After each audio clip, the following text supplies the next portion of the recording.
আপনাদের স্বাগত জানাই বোঝে কম .com এর অডিও স্টোরি পর্বে।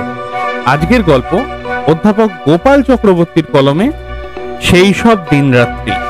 গল্পটি প্রথম প্রকাশিত হয় পুজো সংখ্যা রঞ্জালক পত্রিকায় 1417 বঙ্গাব্দে।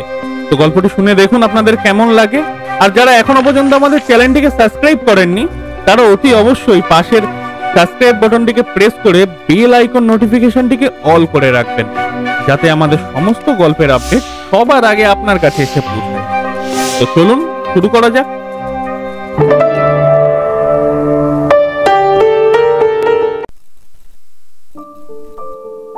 বাসন্তী পুজোর সময় গ্রামের বারোয়ারি তলায় দুদিনের যাত্রা হয়, সপ্তমী আর নবমী। আনন্দপুরের পাশাপাশি 10-15টা গ্রামের লোক সারা বছর অপেক্ষা করে সেই দুদিনের জন্য।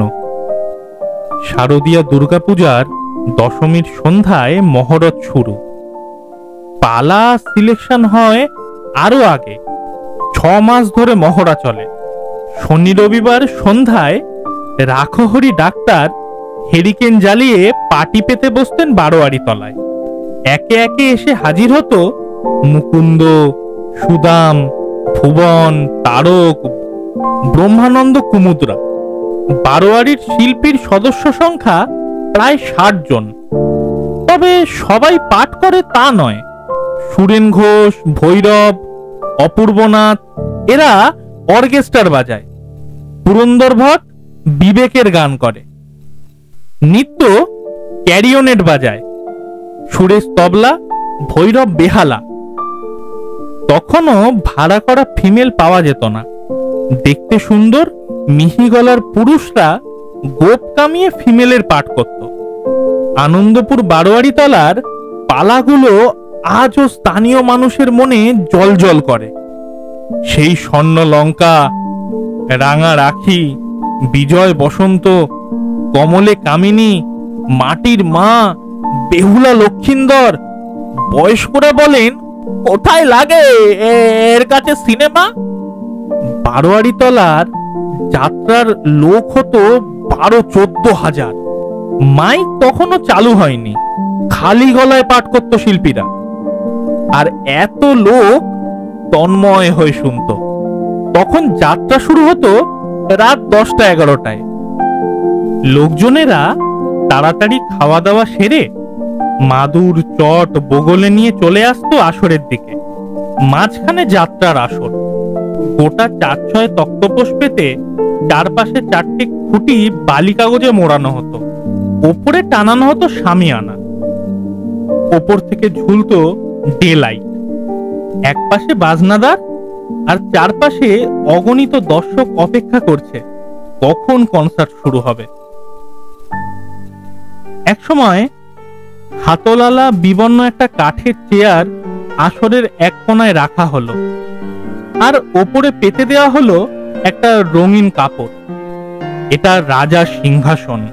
এখানে এসে বসবে লঙ্কাধীশ রাবণ, মহামহিম দুর্যোধন, কংস, শ্রীকৃষ্ণ, আকবর, সিরাজরা। চেয়ার বসানোর পর শুরু হয় first concert.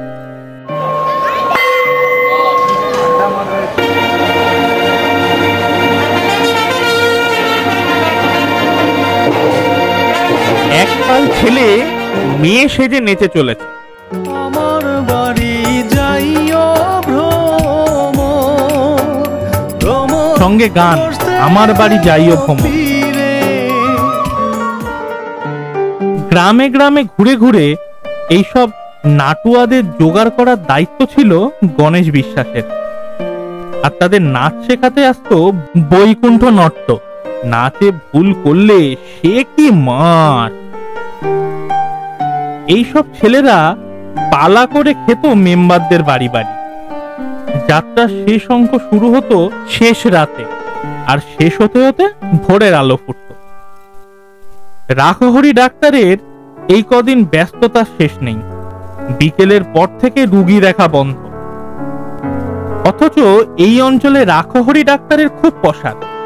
Rakhahari homeopathic doctor.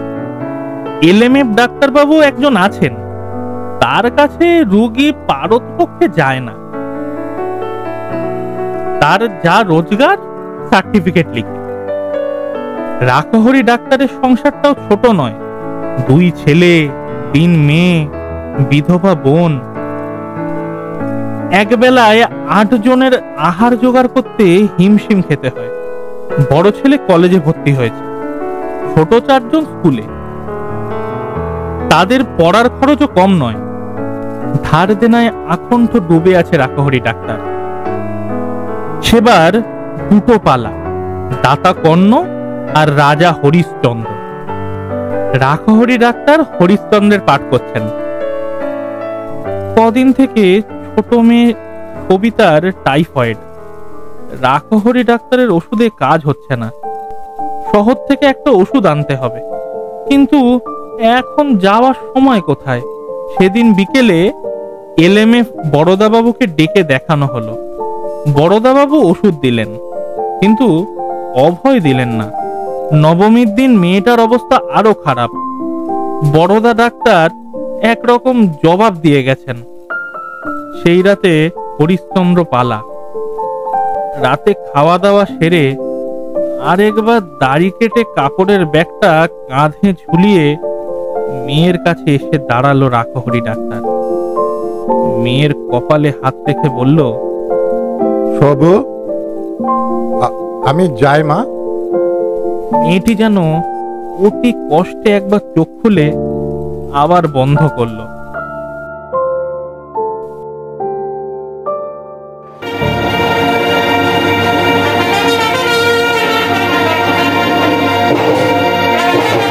পালা দারুণ জমে উঠেছে। রাজা হরিশ্চন্দ্র সর্বস্ব বিলিয়ে দিয়ে শ্মশানের চণ্ডাল, সর্পাঘাতে মৃত পুত্র রোহিতাশ্বকে নিয়ে কপর দক্ষিণা স্ত্রী শৈবা শ্মশানে এসেছে দাহ করতে।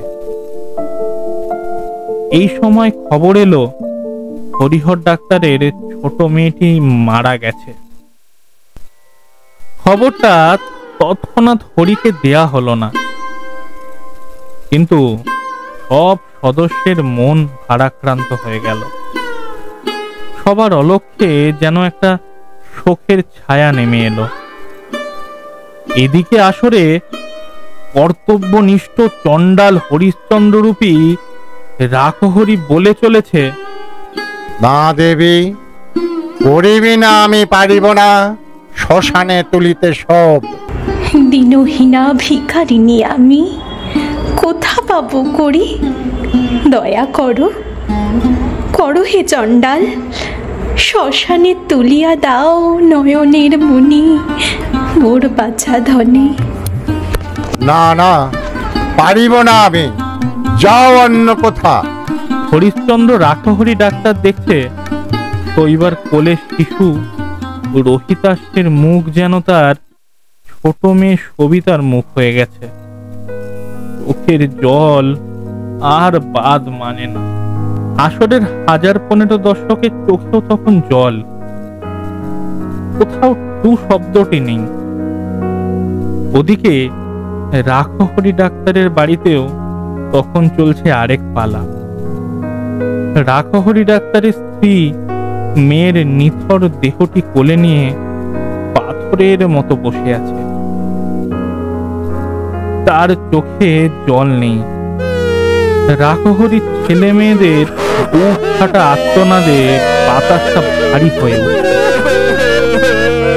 বারোয়ারি তলা থেকে যাদের পাঠ নেই বা যাদের পাঠ শেষ হয়ে গেছে, সবাই চুপি চুপি চলে গেছে রাখহরি ডাক্তারের বাড়িতে। পালা যখন শেষ, তখন একজন বলল, ডাক্তারদা, শিগগির বাড়ি চলো, কবিতার অবস্থা ভালো নয়। সেই ধরে ধরে নিয়ে এলো রাখহরিকে। বাড়িতে তখন শ্মশান যাত্রার আয়োজন শেষ। পারিবারিক শ্মশানে দাহ করা হলো ছোট সবিতাকে। সারা গ্রামের লোক শোকাচ্ছন্ন। সেদিন সন্ধ্যায় 2-4 জন মিলে কোনো রকমে পাশের পুকুরে প্রতিমা বিসর্জন দিল।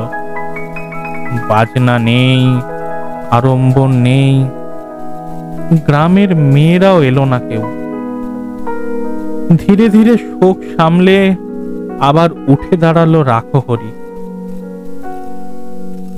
আবার বারোয়ারি তলার আড্ডা জমে উঠল।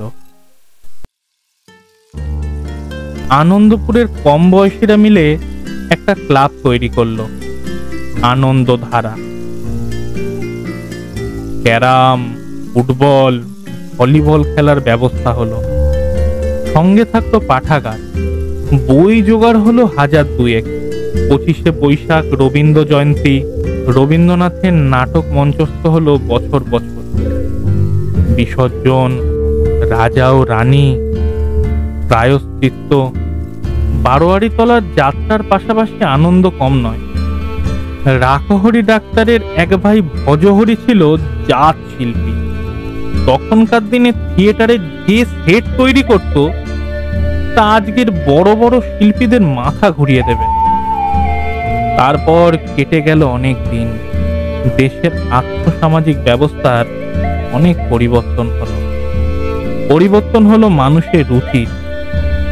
যাত্রা, থিয়েটার আর মাইক ছাড়া হয় না। যাত্রা থিয়েটারের নারী চরিত্রের ভূমিকার অভিনয় করতে শহর থেকে পেশাদার মেয়েরা আসে। এক একজনের রেট 200-300 টাকা। ছেলেদের নাচ আর লোকে দেখে না, মেয়েরা টাকা নিয়ে নাচতে আসে। রাখহরি ডাক্তার এখনো যাত্রার নির্দেশক। শনি রবিবার সন্ধ্যায় হেরিকেন জ্বালিয়ে চোখে চশমা এঁটে রাখহরি বারোয়ারি তলায় বসে। ডাক্তারের বয়স হয়েছে, চুল সব পেকে গেছে, চোখে কম দেখে, আগের মতো সেই দম নেই। জিভটাও যেন একটু ভারী, কথা অস্পষ্ট। ডাক্তারের বড় ছেলে কোর্টে চাকরি পেয়েছে, মেজ ছেলে গ্রামে স্কুলে পড়াচ্ছে, ছোট ছেলে এবার বিএ পাশ করেছে। দুটি মেয়েরই বিয়ে হয়ে গেছে। ছেলেরা বলে, এবার এসব ছাড়ো। ডাক্তার বলে, তাহলে বাঁচবো কি নিয়ে? সেদিনও বারোয়ারি তলায় হেরিকেন জ্বালিয়ে বসেছিল রাখহরি ডাক্তার। কারো দেখা নেই। মনে মনে বিরক্ত হচ্ছিল রাখহরি। এমন সময় আসে সুধাংশু। সে বড় স্পষ্টভাষী আর অল্পতেই রেগে যায়। উত্তেজিত হয়ে বলে, আর বসে থেকে কি হবে ডাক্তারদা? আর কেউ আসবে না এখানে। সে কি? কেন রে? কদিন আর বাকি আছে বলতো? এমন করলে চলে? বারোয়ারি তলায় আর যাত্রা হবে না ডাক্তারদা। ওরা যদু ঘোষের বাড়িতে মিটিং করেছে। এবার পুজোয় যাত্রা পালার বদলে হোল নাইট ফাংশন হবে। যদু ঘোষ শহর থেকে হিন্দি আর্টিস্ট এনে দেবে। যাত্রার নাকি দিন শেষ, লোকে আর খায় না। ছি ছি ছি ছি, আমাদের আনন্দপুরের এতদিনের ঐতিহ্যটা নষ্ট করে দিচ্ছে। আর অবাক কাণ্ড, সবাই যদু ঘোষের কথাই নাচলো। আমার সহ্য হলো না, তাই চলে এলাম। যাত্রা নাকি লোকে দেখবে না। আরে গেল বছরই তো 12-14 হাজার লোক হলো। রাখহরি ডাক্তার কিছুক্ষণ চুপচাপ বসে রইল। তারপর বইটা বন্ধ করে চশমাটা পকেটে রেখে হেরিকেনটা হাতে নিয়ে নিঃশব্দে বাড়ির পথে পা বাড়ালো। সপ্তমীর দিন সকালে একবার বারোয়ারি তলায় মায়ের মুখ দেখে প্রণাম করে এসেছিল রাখহরি ডাক্তার। তারপর আর বাড়ির বাইরে যায়নি। কদিন ধরেই মাইকে প্রচার চলছে বারোয়ারি তলার হোল নাইট ফাংশনের। শিল্পীদের লম্বা তালিকা। গানে কুমার বুলটন, নাচে মিস সিলসিয়া, অ্যাঙ্কারিং এ কুমার জাম্বো, রমেশ ঘোষ বিকেলে এসেছিল। বলল, বুঝলে ডাক্তার, এইসব হচ্ছে আমাদের ওই জেদর কারসাজি। এবার ইলেকশনে দাঁড়াবে তো, তাই ছেলে ছোকরাদের হাতে রাখতে হবে না। বারোয়ারিতলা আর আনন্দধারার সব মেম্বারদের আর জেদর বাড়ি নিমন্ত্রণ, খাওয়া দাওয়া নাকি ইলাহি ব্যবস্থা।